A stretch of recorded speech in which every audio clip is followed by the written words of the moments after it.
El Colegio de la Academia Mexicana de Derecho de la Seguridad Social en Puebla presenta Dialéctica, un espacio para el debate de la seguridad social desde la economía, la política y la filosofía, con el maestro Andrés Tesmol Olivares. ¡Comenzamos!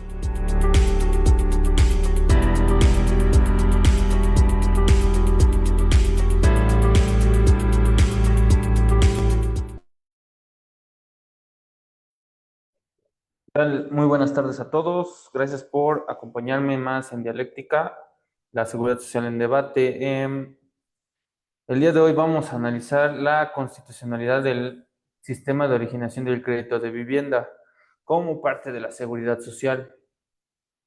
La seguridad social es un derecho que implica recibir asistencia de parte del Estado en caso de contingencia social. Se ha equiparado el derecho a la vivienda como parte de la seguridad social, puesto que implica la recaudación y retención de cuotas obrero-patronales, entonces, y también se le dotó del mismo instrumento de recaudación coactiva a cargo del Estado. Es decir, el Estado va a ser quien recaude la, las cuotas, va a ser quien recaude las cuotas y por eso pues se le puso al mismo nivel de la seguridad social. No son exactamente iguales, pero derivan también del derecho al trabajo, puesto que el derecho al trabajo implicó que el trabajador necesitaba, derivado de que se le movía de su núcleo poblacional, es decir, se le sacó de los núcleos rurales y se le llevó a los industriales, pues implicaba la necesidad de alojarlo. Por ende, necesitó también de brindarle derecho a la vivienda y garantizar la estabilidad en el derecho a la vivienda. ¿Por qué? Pues porque el derecho a la vivienda, o más bien la vivienda o la habitación, implicaba que el patrono, como las casas eran de su propiedad, pues subiera los precios de los alquileres y pudiera suprimir cualquier oposición de los trabajadores. Y en cambio, de esta manera, se le, se le protegió al trabajador a fin de que recibiera vivienda cómoda e higiénica por derecho constitucional y así no se le maltratara o se le afectara en su derecho a vivir, a habitar un lugar cómodo e higiénico. Posteriormente, la industrialización fue creciendo y sobre todo las ciudades capitales fueron las que fueron creciendo debido a que se implantaron pues oficinas, centros de trabajo, no precisamente fábricas, pero sí centros de trabajo en la ciudad, que posteriormente fueron creciendo y desplazando a los trabajadores hacia la periferia. Entonces, pues aquí la cuestión radica en que poco a poco el trabajador ya no fue necesitando que el patrono le brindara casa y habitación, sino que fue a través de la de sí mismo el que obtuviera su propia vivienda. Es decir, yo ya no necesito que mi patrono porque ya no estoy tan lejos. Sin embargo, sigo necesitando pues un lugar donde residir. Eso es indispensable. Entonces, posteriormente se crea el Infonavit en 1970 junto a la reforma de la Ley Federal del Trabajo con la finalidad de garantizar el acceso a la vivienda, lo cual, según don Mario de la Cueva, pues fue un despojo constitucional debido a que los sindicatos no, no combatieron, no pelearon, y que él analiza los debates legislativos, los debates legislativos en los que la CONCAMIN, o decir, una cámara empresarial, fue presionando al gobierno para quitarse la obligación de dar habitación cómoda e higiénica. Y por eso se crea el Infonavit. Se crea el Infonavit como un instituto encargado de brindar un crédito habitacional a los trabajadores, es decir, se le relega o se le releva, perdón, de la obligación al patrono de dar casa cómoda e higiénica a los trabajadores para volver a una obligación tripartita como la seguridad social. Es ahí donde radica su igualdad con la seguridad social. La seguridad social, repito, es una contingencia. Bueno, es la protección estatal en caso de contingencia. ¿Qué contingencias pueden ser? Pues accidente de trabajo, enfermedad general, la invalidez, la muerte del sostén familiar, que puede ser, bueno, que nos da derechos pues a pensión de orfandad o de viudez o de ascendentes también. Entonces, estas prestaciones son de seguridad social, pero se le puso a la par a la vivienda, pero únicamente por el carácter recaudativo. Posteriormente se crearon los modelos de otorgamiento de crédito, que es lo que vamos a analizar el día de hoy. Qué tan constitucionales son y qué tan efectivos son. Y pues para eso, como siempre, vamos a echar mano de la herramienta de la dialéctica, pero vista desde un punto de vista diferente al que abordamos la vez pasada, que era una síntesis de múltiples determinaciones, según Marx y según Hegel. Ahora vamos a usarla un poco menos complicada, que nada más es la creación de una idea tercera a partir de la segunda, a partir de la mezcla de dos ideas antagónicas. Entonces vamos bueno, a generar ese análisis a partir de la dialéctica, no precisamente materialista. Bueno, sí, pero bueno, sí materialista, pero con enfoque materialista. No, es la misma dialéctica que descubrió Hegel y que creó y que describió en sus libros de la lógica, pero utilizada con un enfoque materialista, porque Marx decía, no, es que esa dialéctica es idealista, es decir, no parte de premisas materiales o premisas reales, sino de premisas del pensamiento, estrictamente filosóficas. Entonces aquí parte un poco más de cuestiones materiales evidentes, concretamente políticas. Entonces vamos a iniciar. Y pues es una cita del Capital, desde luego, que me interesa compartir para pues acercarnos al pensamiento socialista, el pensamiento marxista, que dice, el método que he empleado aquí y que todavía no se ha aplicado a los problemas económicos hace bastante difícil la lectura del primer capítulo. Este es un inconveniente contra el que nada puedo hacer, sino advertírselo desde un principio al lector que persigue la verdad. No hay ninguna carretera principal para las ciencias y únicamente tiene probabilidad de alcanzar sus cimas luminosas quienes no regateen esfuerzos por escalar sus escarpados senderos. Esta es una cita que hace Marx en el prólogo y epílogo del Capital en la edición francesa. Dice, el método que he empleado aquí y que todavía no se ha aplicado a los problemas económicos hace bastante difícil la primera lectura del capítulo. Es un inconveniente contra el que nada puedo hacer más que advertírselo al lector que persigue la verdad. Es decir, él está anunciando que está utilizando el método dialéctico, que por eso la lectura puede ser un poco complicada. Pero pues ya familiarizándonos con Marx, sí es complicada, pero no tanto. Sí, con mucho esfuerzo se puede leer.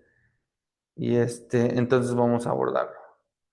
Pero también Marx ya lo había aplicado en otras obras. Ahora les voy a platicar brevemente del 18 Brumario de Luis Bonaparte. Esta es una obra en la que analiza la Revolución Francesa, la Segunda Revolución Francesa, en la que no comprendía el ascenso de Luis Bonaparte ¿cómo se llama? Al poder.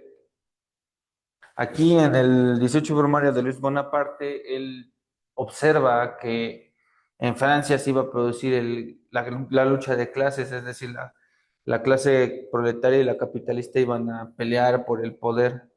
Y al final, lo más interesante es que no pasó ni una ni otra. No ascendió ni la clase proletaria ni la clase capitalista, sino que lo que pasó fue que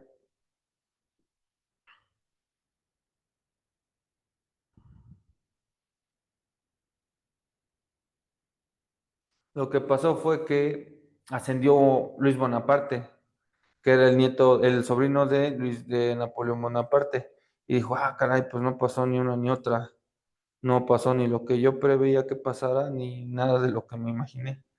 Y entonces ahí Marx dijo que empezó a utilizar las herramientas dialécticas, decir que la historia ocurre dos veces como farsa, digo dos veces, una como tragedia y otra como farsa. y decía que Luis Bonaparte era una farsa de su tío y que las personas no estaban preparadas para el cambio. Entonces eso decía que al final tampoco iba a producirse el socialismo ni el comunismo, porque pues, la gente se aferraba a sus viejas costumbres. Y también dice, pues en la Constitución se copió el marco de la democracia romana, que ocurre una vez como tragedia y luego como farsa. Y decía que la farsa era la de Francia. Ahí se ve como un poco frustrado porque no le atinó a su pronóstico, no ocurrió lo que él veía. Entonces, pues lo bueno, pero aún así no por eso se empobrece su análisis. Solo se equivocó y ya se enojó. Pero lo interesante en este momento va a ser este análisis, esta lectura.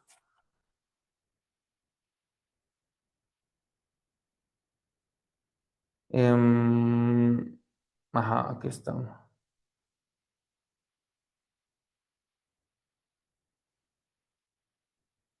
En lo que interesa, el 18 Brumario de Luis Bonaparte utiliza la lógica hegeliana para interpretar la Constitución francesa y detectó contradicciones en el contenido constitucional, es decir, cómo la propia norma constitucional se anula a través de normas legales.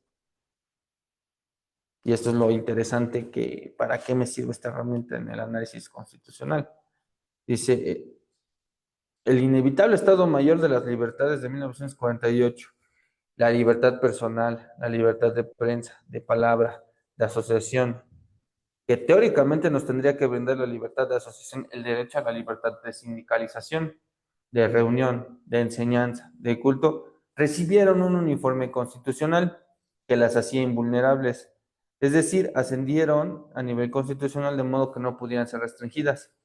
Sin embargo,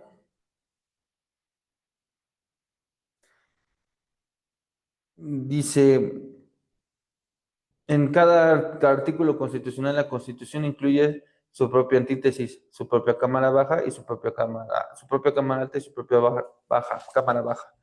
En la cláusula general, la libertad. En el comentario adicional, la anulación de la libertad. Por lo tanto, mientras se respetase la libertad en el nombre de la libertad y solo se impidiese su aplicación real y efectiva por la vía legal, la existencia constitucional de la libertad permanecería íntegra, intacta, por mucho que se asesinase su existencia común y corriente.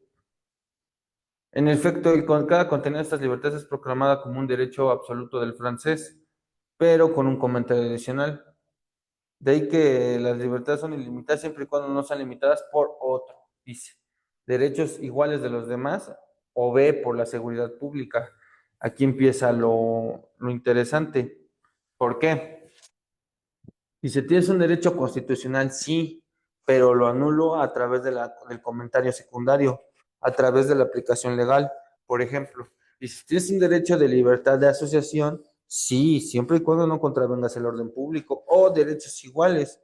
Entonces, esto ahorita se resolvería con una ponderación, con la herramienta de la teoría de los derechos fundamentales que dice que cuando dos derechos se contradigan debe de haber una ponderación y un test de, ajá, primero, ajá, el test de proporcionalidad y todo eso. Pero aquí no. Ese es un descubrimiento, una creación del siglo XX.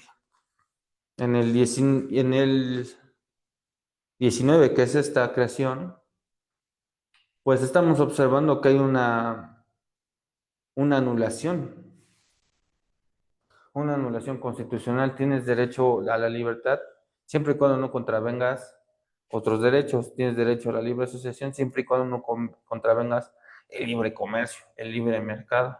Entonces, desde ahí empezamos a ver que pues, era difícil que hubiera una sindicación.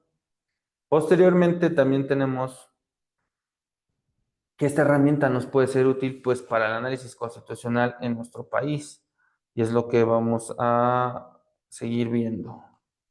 Me encantaría que, pues, si alguien tuviera comentarios u objeciones, pues nos las hiciera saber en los comentarios. Y listo.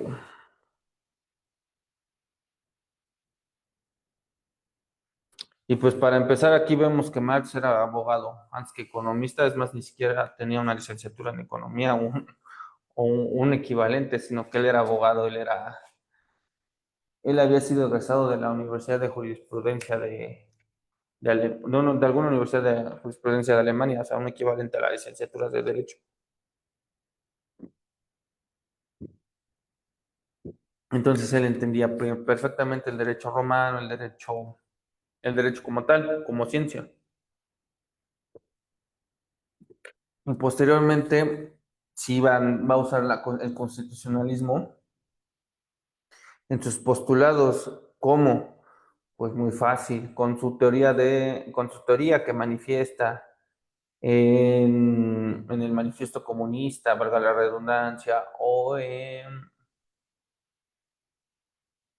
bueno, ajá, principalmente en el manifiesto comunista que habla de que el Estado debe tomar el control de los medios de producción y centralizar el crédito y dirigir la economía en general, pues esto cómo se va a hacer a través de leyes, no hay de otra.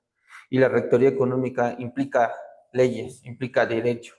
Entonces es una locura que digan, no, es que, o sea, que diga es que el derecho es una herramienta del mercado.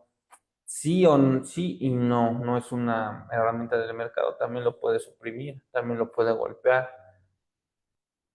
Lo han vuelto una herramienta del mercado, pero no es del todo cierto, porque ¿cómo se va a regir el mercado? Pues a través de leyes, no hay de otra, no hay de otra.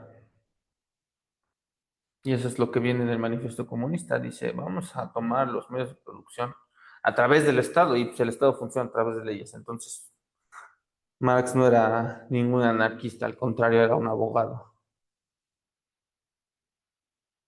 Eso es lo interesante. Ahora, en nuestra Constitución tenemos el derecho a la vivienda, consagrado en el 123 constitucional, que dice, artículo 123, fracción 12, dice, todos tenemos derecho al trabajo útil y al efecto se promoverá la creación de empleos y la organización social del trabajo, conforme a la ley. Posteriormente tenemos que toda empresa agrícola, industrial, minera o de cualquier clase de trabajo estará obligada, según lo determinan las leyes reglamentarias, a proporcionar a las personas trabajadoras, esto ya es de la reforma actual, porque antes no venía así, hacia las personas trabajadoras, dice a los trabajadores. Pero bueno, estilos de redacción. Esta obligación se cumplirá mediante las aportaciones que las empresas hagan a un Fondo Nacional de la Vivienda, a fin de constituir depósitos a favor de sus personas trabajadoras.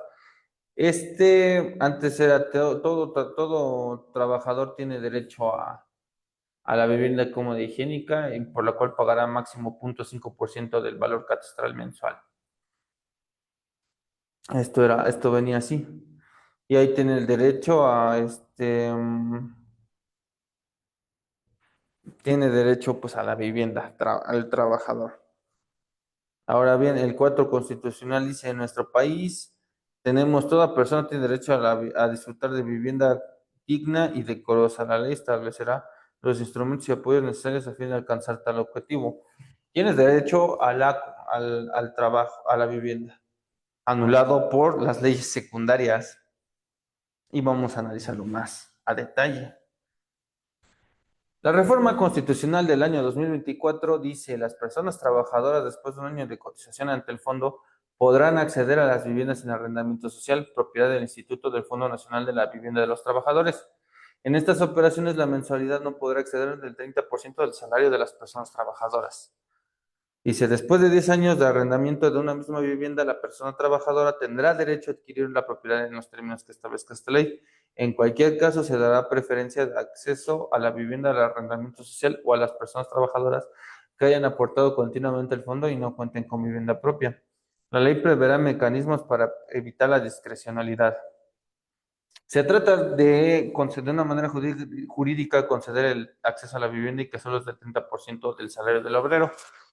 Pues ya será la historia la que determine si se logra o no se logra, porque esta reforma es muy reciente, todavía ni siquiera se lanzan los programas de aplicación, ni en la ley, ni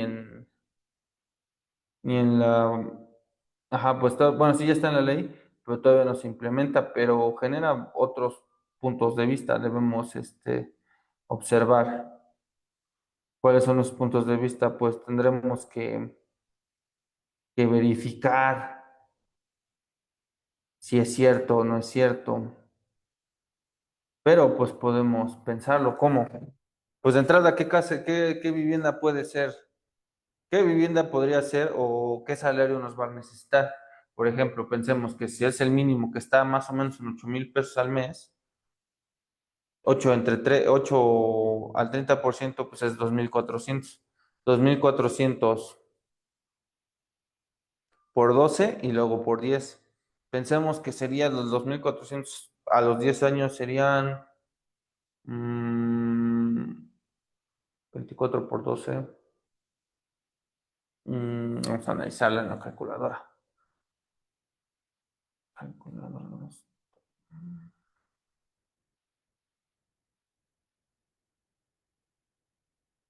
Bueno, pensemos que serán como unos 300,000 pesos al año. No menos, como, a ver, ahorita revisamos.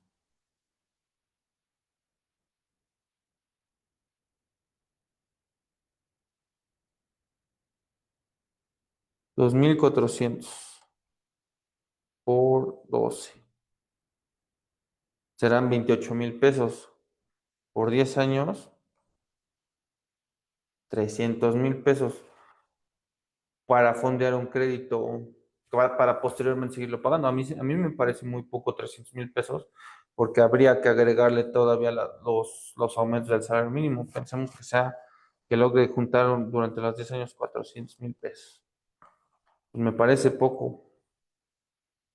Considero que este tipo de créditos va a terminar eligiendo a personas con salarios más altos, mínimo o que entren en crédito con su pareja, que ya lo subiría a 600, o que gane dos veces el salario mínimo, para que pueda hacer un crédito un poco accesible, un poco más que accesible, pagable. ¿Por qué? Pues porque las viviendas terminan valiendo como así muy modestas, como 1,000,000, 1,000,000, 1,500,000, y para que te concedan el crédito, o más bien para que uno sea candidato, pues sí tendría que constituir un pago más alto. Entonces, a mí se me hace difícil pensar que de veras con el salario mínimo le van a conceder vivienda a los trabajadores. Lo veo complicado.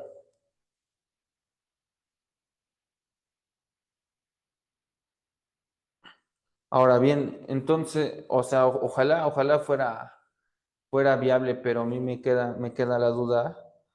¿Por qué? Porque todavía se va a condicionar a un sistema de originación de crédito o de selección, que insisto, es la forma de anular los derechos constitucionales. Me interesaría o quisiera que se generara un modelo de selección un poco más amigable con el trabajador. Al final va a ser tarea del Infonavit crear ese sistema, pero a mí me hace suponer, conforme a lo que les voy a exponer, que no va a ser tan accesible. ¿Por qué? Pues bueno, les comparto el modelo de originación de crédito de vivienda de Infonavit en México. Carlos Martínez Velázquez, director general del Infonavit, establece en el informe de vivienda de 2023 que el modelo de selección del Infonavit premia a los trabajadores con mayores salarios que laboran en una empresa grande y en una industria fuerte. Y aquí es donde vienen las principales objeciones de mi parte. Pues premia a los trabajadores con mayores salarios. Dice que laboran en una empresa grande y en una industria fuerte. ¿Y qué creen? Pues yo normalmente no escojo, salvo, o bueno, la mayoría de la clase trabajadora, pues no escoge dónde trabajar, escoge dónde le dan trabajo. Todo, no, no es como dice Oribe Peralta, no, dice, es que yo escogí ser futbolista. Pues estuviste en un contexto que te permitió llegar, bien sea porque no tuviste que trabajar, o bien sea porque tuviste los contactos, o bien porque tu papá te permitió, te liberó de todas las responsabilidades, incluso de la de ir a estudiar, para que te dedicaras a desarrollarte y que fueras superando los procesos de selección.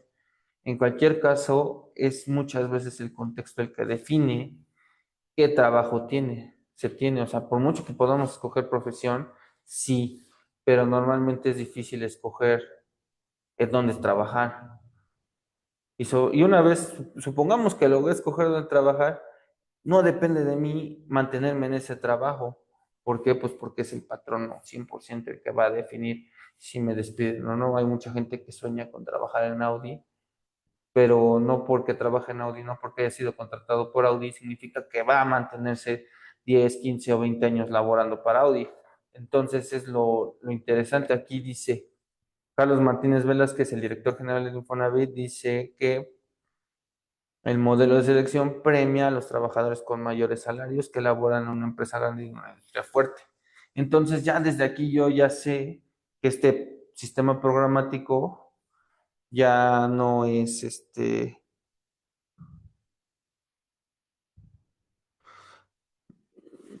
ya no es accesible para el trabajador.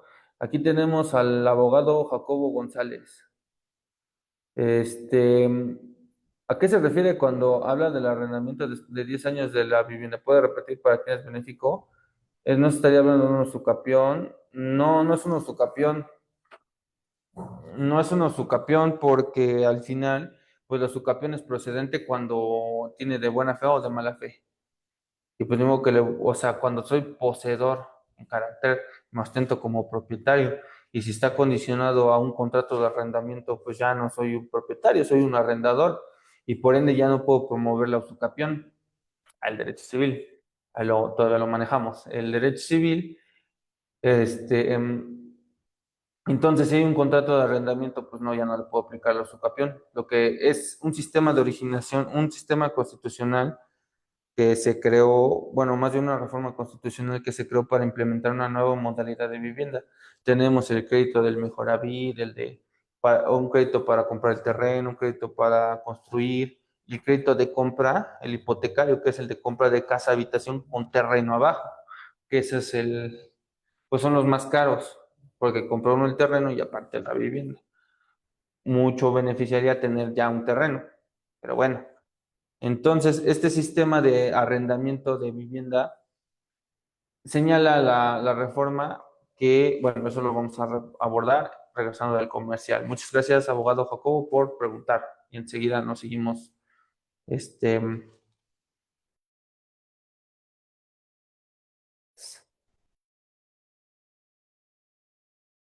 ¿Quieres tomar decisiones que impulsen el éxito de tu empresa? En Éxito.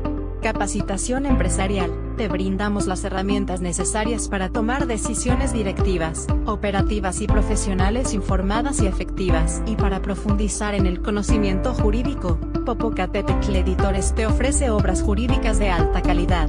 Comienza a impulsar el éxito de tu empresa hoy mismo. Éxito de tu empresa? En Éxito. Capacitación empresarial. Te brindamos las herramientas necesarias para tomar decisiones directivas, operativas y profesionales informadas y efectivas. Y para profundizar en el conocimiento jurídico, Popocatépetl Editores te ofrece obras jurídicas de alta calidad. Comienza a impulsar el éxito de tu empresa hoy mismo.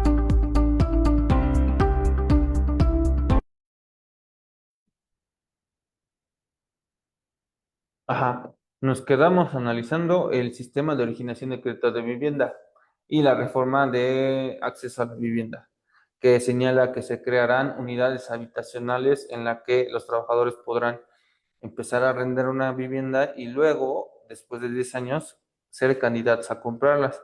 Esto lo que sería como una especie de enganche, o una especie de enganche. Pero considero que dadas las condiciones del mercado, se me hace poco que sea con un salario mínimo. Sospecho que va a rondar entre los dos salarios mínimos o que se les va a conceder a parejas para que entre los dos pues, paguen su renta. Pero sí, o sea, no creo que vaya a ser tan viable por las cuestiones, por los precios en los que está la vivienda. Entonces, a fuerza tendría que ser dos salarios ahí cubriendo la vivienda. Y se me hace todavía más difícil porque, pues, ajá, ¿dónde van a crear unidades habitacionales? La verdad es que la presidenta Claudia Sheinbaum sí está haciendo un esfuerzo bueno, negociando con los gobernadores para que obtener predios en las capitales para acercar a la vivienda. Esto ojalá sea así. Yo no quisiera que se crearan en las afueras, porque van a generar otro problema que ya también Engels ya veía, que era que el problema de la vivienda lo lleva a los lugares donde no lo había. O sea, ¿por qué? Porque ahí va a haber otro problema, que van a tener que instalar la conectividad, tanto de transporte como de agua, de luz, etcétera, etcétera, etcétera. Entonces, pues sí, lo ideal es que sean en los centros en los centros urbanos, para que no se tenga que ir a romper el equilibrio ecológico, si es que hay todavía, en otras zonas. Ujú. Entonces, ese es el plan. Dice, después de 10 años de arrendamiento, la persona trabajadora tendrá derecho a adquirirla en términos que establezca la ley. Pero vamos a lo mismo. El sistema laboral tiene un problema que está condicionado a la estabilidad en el empleo. ¿Por qué? Pues porque vamos a lo que ya decía Carlos Martínez Velázquez. El modelo de selección del Infonavit premia a los trabajadores con mayores salarios que laboran en una empresa grande y en una industria fuerte. Pues uno no escoge dónde trabajar y dos no escoge cuánto va a durar en el trabajo. Ese es lo más interesante. Uno no escoge dónde va a trabajar y dos cuánto va a durar ahí. Y aquí viene la cuestión de la estabilidad en el empleo. El mercado inmobiliario y en general el mercado de cualquier bien sí está dependiente de la estabilidad laboral.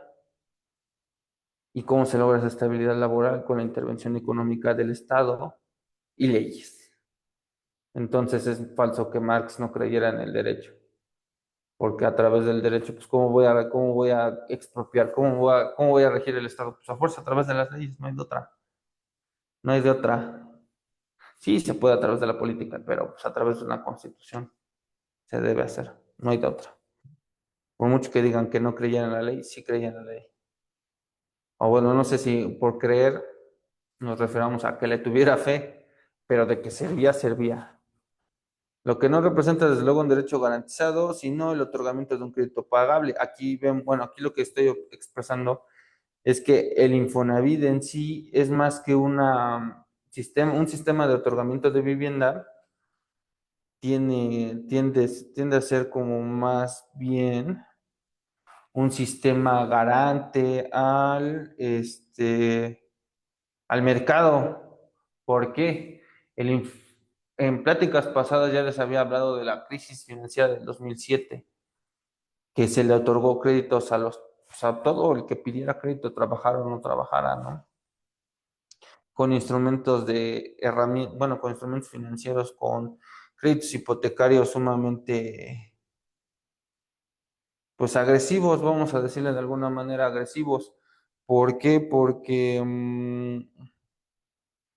se les daba mucho crédito, pero pues así con sistemas de recapitalización de la deuda muy agresivos. O sea, entre menos garantías tuvieras, más tendrías que pagar. Y al final terminaron tronando esos créditos. ¿El Infonavit para qué sirve en realidad? Pues para garantizar que el crédito que se otorgue se pague. ¿Por qué? Porque allá en Estados Unidos los bancos eran los que daban los créditos sin fijarse. Aquí no. Aquí el sistema de otorgamiento de crédito de vivienda sí está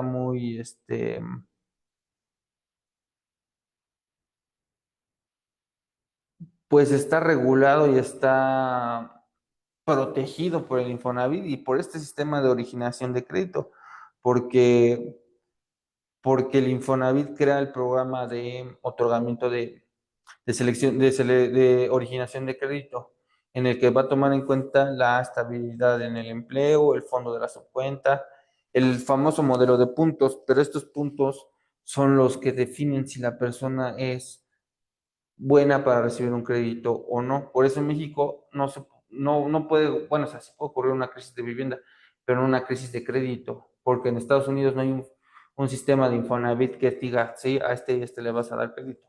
Acá sí. Entonces, eso es más que nada la diferencia, es con un crédito, con un sistema que funciona para evitar que caigan en impagos, protege más a la economía y al mercado que al trabajador. Y desde luego no representa un derecho garantizado, sino el otorgamiento de un crédito pagable, pues la finalidad es asignarle el crédito a alguien que lo pueda pagar y no generar colapsos por la serie de impagos, tal como se ve a continuación. El modelo de originación de crédito de Infonavit del 2020 otorgaba puntos de acuerdo a la edad, salario diario integrado y saldo en la subcuenta de vivienda del derecho habiente, así como el número de bimestres continuos cotizando. Pues insisto, nada de esto depende del trabajador, todo esto depende del empleador. ¿Por qué? Pues porque, bueno, la edad pues, tampoco depende de uno. El salario diario integrado, pues yo por mí quisiera trabajar con una empresa que me pagaran 200,000 pesos mensuales, pero eso no va a ocurrir, o tal vez, pero de momento no se ve qué vaya a pasar. Y dice, el saldo de la subcuenta pues está condicionado a que mi patrón se haya dignado a asegurarme ante el sistema del Seguro Social y pagado mis cuotas de vivienda. El número de bimestres continuos cotizando, pues no es que yo, desde que fui sujeto de sujeto laboral activo, pues no es como que haya dejado de laborar, simplemente no he cotizado. También no depende de mí. Entonces, nada de esto, por mucho que digan que sí depende de uno, no es cierto. No es del todo cierto. No es del todo cierto porque depende del mercado, depende de los accesos al trabajo digno y formal. Ahora bien, como decíamos en el informe de vivienda de 2002, posteriormente de 2022, dice, con la aplicación del modelo T1000 y con la consulta de la información en las sociedades de información crediticia, el objetivo sigue siendo el mismo. O sea, primero se pasó de este modelo del anterior al T1000 y ya se pasó, y también se pasó a investigar en las sociedades de información crediticia si la persona era sujeto de crédito, no con el objetivo de evitar que la persona se sobreendeudara. No es cierto. La finalidad era fortalecer la cartera crediticia del instituto, porque ni modo que le vamos a dar crédito a la vivienda a alguien que no tiene para pagar. Entonces la idea es pues, crear una estabilidad económica que no está mal, no es del todo mal. Entonces, ¿dónde está el problema de acceso a la vivienda? En la Ley Federal del Trabajo. En la Ley Federal del Trabajo que no prevé los mecanismos completos o ha permitido que se le hayan suprimido los mecanismos de estabilidad en el empleo. Esa es la cosa. O sea, ya que lo vemos, tenemos un derecho constitucional anulado a través de la ley secundaria, como Marx ya lo veía en el 1848-1850, y las fórmulas no cambian tanto, no es como que estemos súper evolucionados jurídicamente de hace 150 años, 170 años, no es tanto. Y lo interesante es ver cómo se anula ese derecho a través de la norma secundaria o del programa y cómo podríamos anular la anulación según Marx. Pues considero que a través de reformas en la Ley Federal del Trabajo. Y bueno, pues vamos a seguir analizando los criterios de selección. Veremos si hay comentarios o preguntas o objeciones. ¿No sería benéfico, Jacob Gámez Hernández, no sería benéfico un estímulo fiscal para los trabajadores en caso de perder su trabajo y estos al entrar en una actividad informal? Ellos hagan las aportaciones voluntarias, se inscriban de forma voluntaria en el IMSS. Desde luego que sí, desde luego que sí debería permitirse la, como una especie de modalidad 40, pero de vivienda, que el trabajador se pueda incorporar al crédito de vivienda, bueno, al Infonavit, al fondo, y de forma voluntaria, podría ser una buena idea, o sea, que pagara su propio esquema de seguridad social. En Europa tienen el concepto de trabajador por cuenta propia y por cuenta ajena.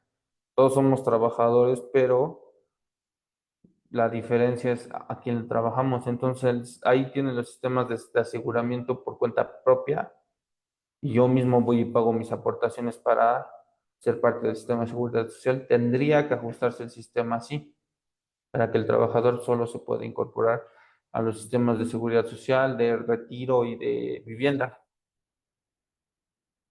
Eso sería una excelente oportunidad para que los trabajadores pues recibieran pues una oportunidad mayor para acceder a su vivienda, o sea, porque ahorita sí tiene la oportunidad de pues de continuar pagando su crédito de forma autónoma, es decir, ya terminé, ya me despidieron, ya terminé mi relación de trabajo formal, ahora puedo seguir pagando.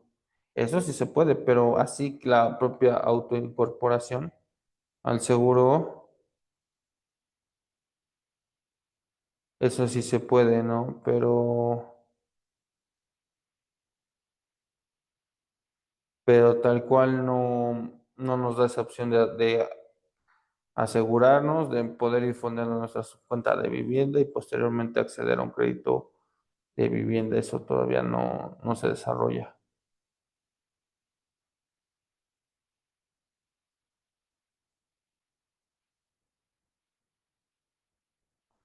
Ahora,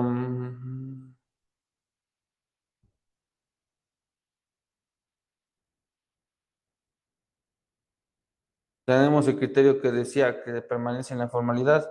En la siguiente figura se presenta la distribución de los años de cotización que acumulan dos grupos de derechohabientes. Aquellos que no han solicitado un crédito a pesar de contar con al menos una relación laboral con duración de uno o más años, y aquellos que originaron un crédito y como se observa, el grupo de acreditados presentan periodos de cotización mucho más amplios. Y en la anterior gráfica se aprecia que los que lograron obtener un crédito fueron los que estuvieron asegurados de forma continua durante de 6 a 12 años, con el modelo anterior, pero sigue siendo el mismo, más la consulta, el T1000 sigue siendo igual al anterior, nada más que le agregaron requisitos, le agregaron la consulta en el seguro, le agregaron el monto del salario, la consulta en las instituciones instituciones de crédito, vamos a ver qué tan buen sujeto de crédito eras. Entonces, pues, vamos, repito, que dice, ¿quiénes obtuvieron el crédito trabajando de 6 a 12 años en la formalidad? Pues rara vez o cada vez es más difícil. Las características de la empresa en donde trabaja. Aquí vemos que los que reciben el crédito, pues van a ser los que trabajan en la industria de la transformación, en empresas grandes. Sigue siendo lo mismo, es como si yo fuera a pedir trabajo a Pemex, a una refinería, bueno, pues a una refinería a Las Dos Bocas. Puede ser que sí me contraten, pero pues no sé qué tan disponibles estén las vacantes en el departamento laboral de Pemex, no sé qué tantas oportunidades haya. Y sobre todo aquí también tendría que haber otro problema, ¿dónde voy a vivir allá? Entonces no es tan viable, no es tan viable escoger dónde trabajar. El salario, dice, en el informe de vivienda de 2023 se expresa que los que gozaron de un salario más alto, es decir, entre 6 a 12 mil pesos, lograron obtener sus créditos en el periodo de 2006 y 2017. Pero eso de 6 a 12 mil pesos, en ese entonces era 4 veces el salario mínimo, 4 veces el salario mínimo. Entonces no era tan fácil que la persona lograra acceder al crédito, sigue siendo difícil. Y pues los criterios se basan en la estabilidad del empleo.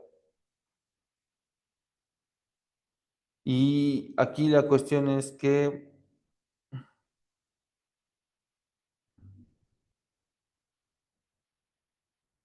Mario de la Cueva, respecto a la estabilidad en el empleo, expresa que la estabilidad en el empleo es la base indispensable para su vida, pues si los trabajadores pudieran ser despedidos libremente, no podrían generarse los efectos que fluyen del derecho de antigüedad o se volverían precarios por lo menos.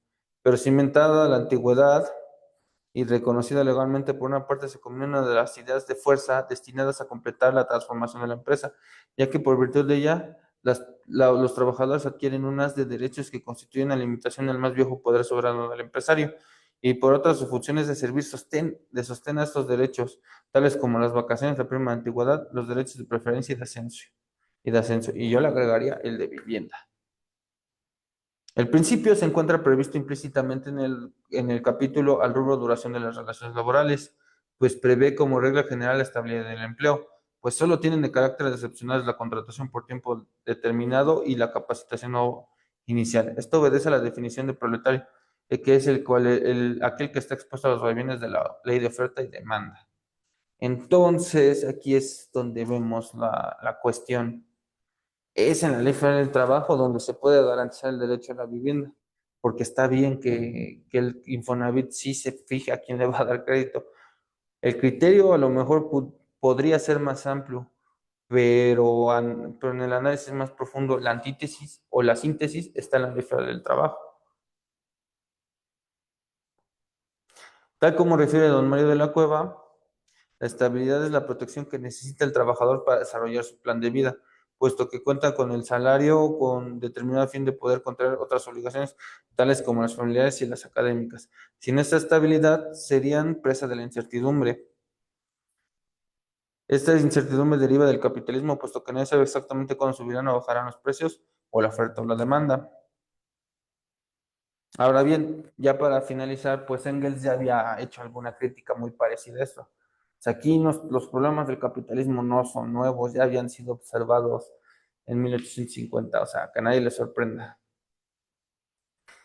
Engels ya había criticado el sistema rentístico, o sea, ya había un sistema de rentas de vivienda que ya se había pensado que podría obtener o conceder una vivienda a los trabajadores.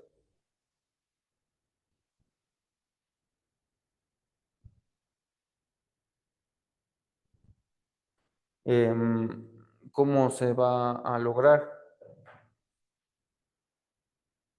Bueno, ¿cómo lo hacía? Bueno, pues muy simple. Si la ciudad obrera de Mulhouse es el gran objeto de exhibición de los burgueses del continente, o sea, de Inglaterra. Desgraciadamente no tenemos aquí el producto de la asociación latente, es decir, de comunismo, sino de una asociación abierta entre el Segundo Imperio francés y los capitalistas alsacianos. En 14 años, hasta 1867, fueron construidas 800 casitas según un sistema defectuoso. Después de 13 a 15 años de entregas mensuales de un alquiler elevado, es que aquí implica un alquiler elevado, la casa pasa a ser propiedad de los obreros inquilinos. Los suplementos al alquiler destinados a comprar la casa son bastante más elevados que en Inglaterra. Después de 15 años, durante los cuales el obrero francés pagó un total de, digamos, de 4.500 francos, entró en posesión de una casa que 15 años antes valía 3.300 francos. Si el obrero deseaba mudarse de casa o se retrasaba un mes en las entregas, se le cargaba un concepto de alquiler anual del 6% del valor primitivo de la casa y en caso de que no pagara se le podía expulsar.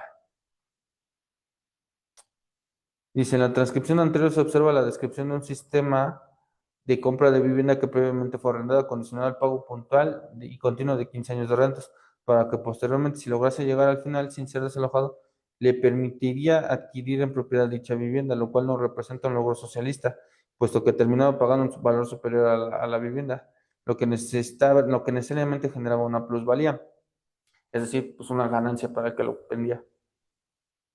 Y por eso no podía considerarse filantrópico, sino era meramente comercial.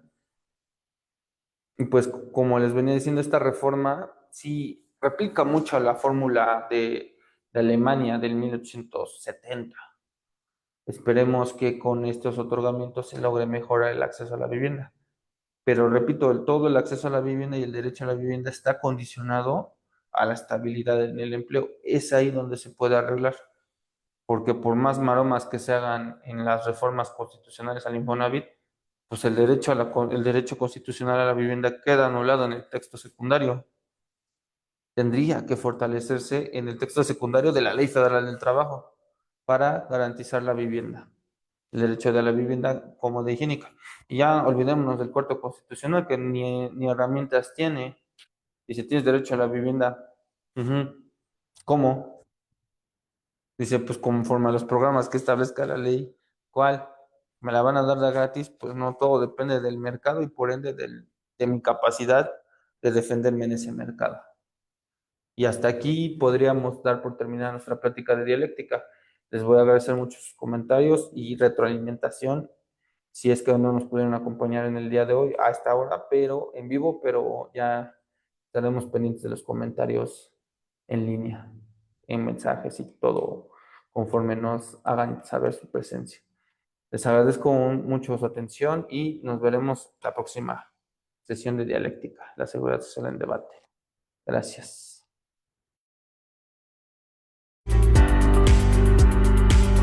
Ha sido un placer compartir este programa con ustedes. Nos escuchamos en el próximo. Hasta luego.